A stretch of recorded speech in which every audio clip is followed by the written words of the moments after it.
It's me, Heavy Dobby. How are you? I feel good today. I'm just so good.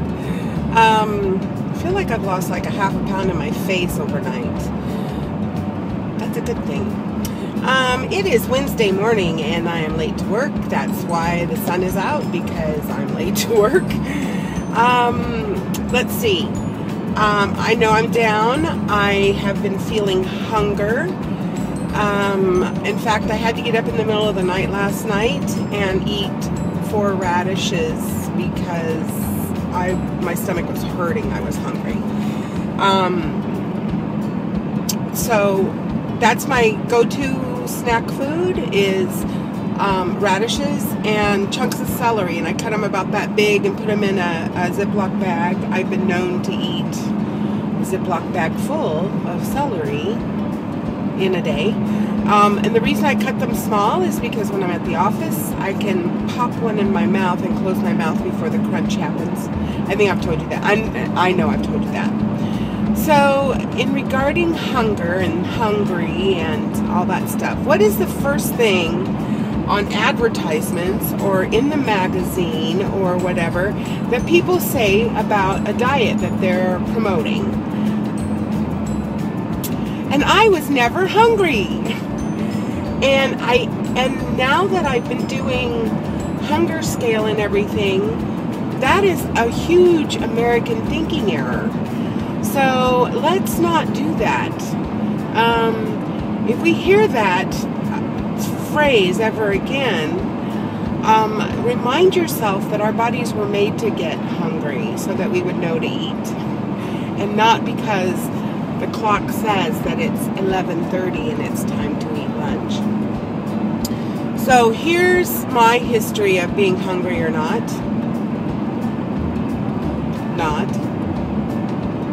I never let myself get hungry. I was afraid of hunger.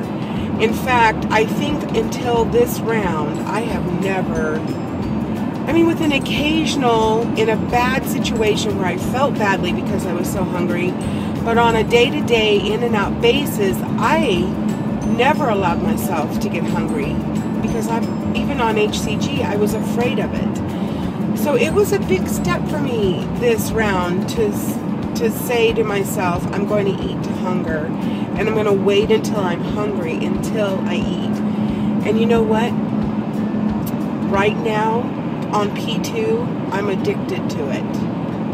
Now, on Monday will be my LIW, so I have 5 more mornings, and then I will have 3 more days, and then I will be in P3, and I am hoping like crazy that I eat to hunger on P3, because I feel at this point, if I don't continue eating to hunger, I have failed myself. So,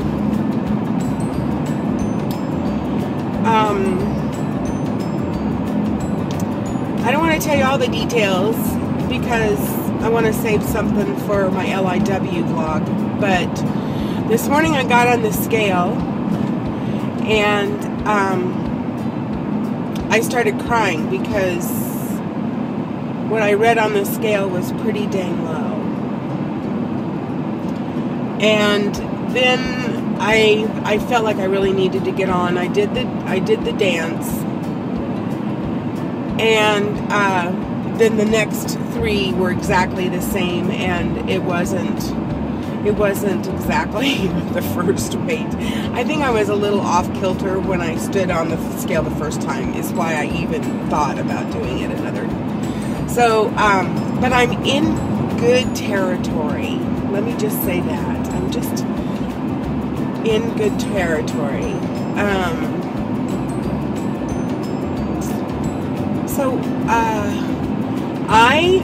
My husband last night snored until well after midnight. Now, I admit I was excited.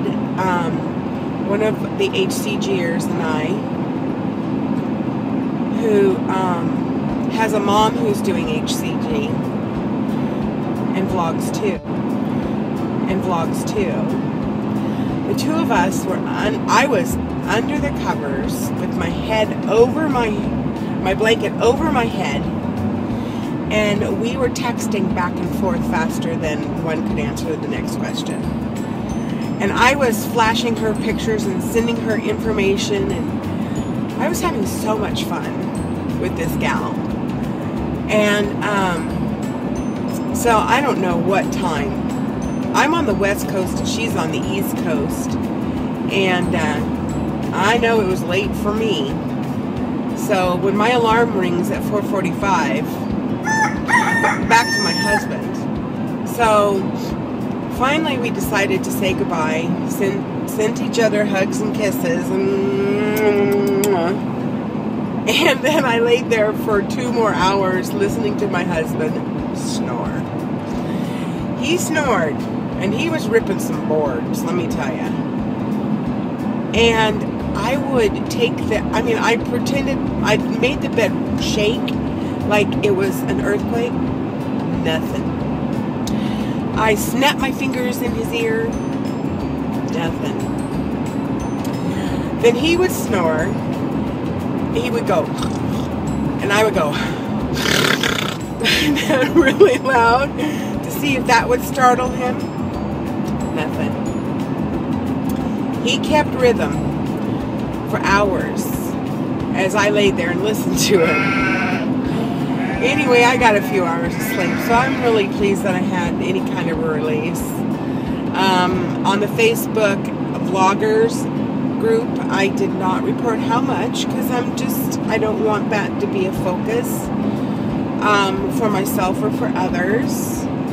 But I'm coming down, just slow and steady. I looked at my numbers that I record. I have a scale thing, a weight recorder. It's not MyFitnessPal, it's something else, and it gives me a graph that I like. And I had a stall last weekend, 3 goose eggs in a row, exactly the same number. And then I had one right around the time that I did a mid why can I never remember how to say this? A mid-round load. And I know some people are considering it, so let me address what I'm thinking really quick. I know this is long, but you can cut me off, it's fine. It won't hurt my feelings because I won't even know about it. Okay, I'm doing like a 50-day round, and right in the middle I did a two-day load, and but I went off of injections for 4 days first because I wanted to have the HCG out of my system and then reintroduce HCG into my system the morning that I started loading, which kind of replicates what we do when we start our loads at the beginning of a round. So that's what I wanted. I didn't want, all the fat flowing through the system and all that stuff. So got rid of that and then started re-injecting. And then I went up and then I went down. But right before my load, I had some Miracle Noodles, and that shot me up like a lot of pounds. So I'm not sure how much was load weight and how much was the Miracle Noodle weight. But it came off rather quick enough.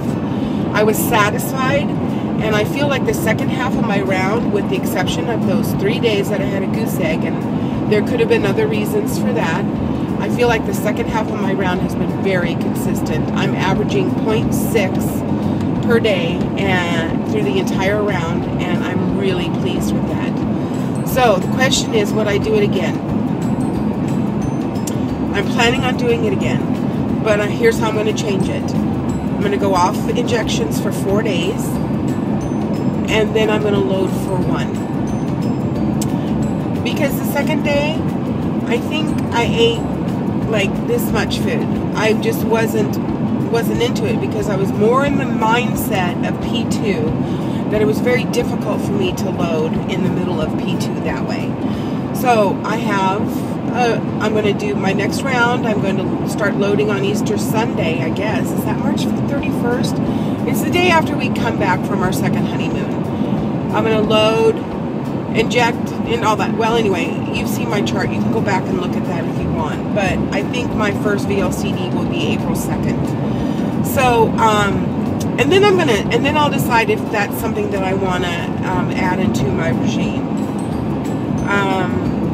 Yeah.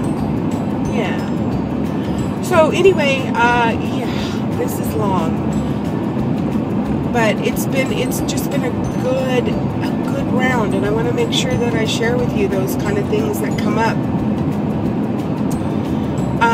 Okay, for you people who are lurking and you are not yet vloggers, and you new subscribers, and those of you who are trying to decide, first of all, welcome. And if you're on HCG but you're not vlogging, you're only getting half the benefit. I was terrified my first vlog. I was terrified. And I am so glad I did it, because all of a sudden I had a support group under me that energized me more than any diet, weight loss on the scale could have ever replicated.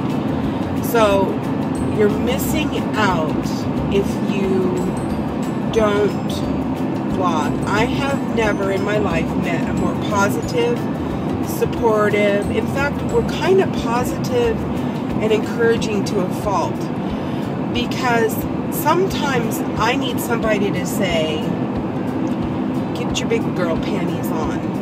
And SoCal Plum used to do that to me and for me, and she loved me enough to do it. She didn't do it publicly, but she would have some talks with me.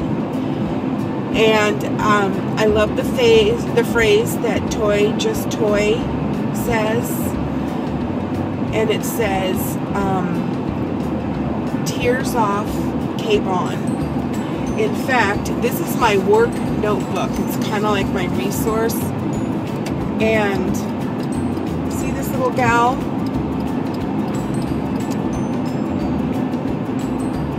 I don't know if you could see it, but she's like punching through the air, and she's wearing a cape made out of a newspaper. Maybe this will work too.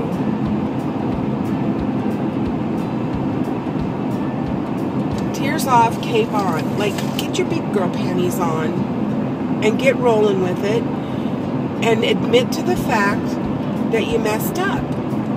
Admit to the fact that you need to grow up and do the protocol, because you can do this for 40 days. You know, you can do it. So that's my encouragement for you, is you deserve it. You need to do this. You need to do this for your health, and you need to do it for your family and your children. And you need to give HCG a good name. And a lot of us don't. A lot of us have confused those who are looking around and trying to see if HCG is meant for them, and they're confused because of us. My husband just passed me on the road. Hi, honey. Hope you had a good night's sleep last night, because I didn't. Bye. Love you.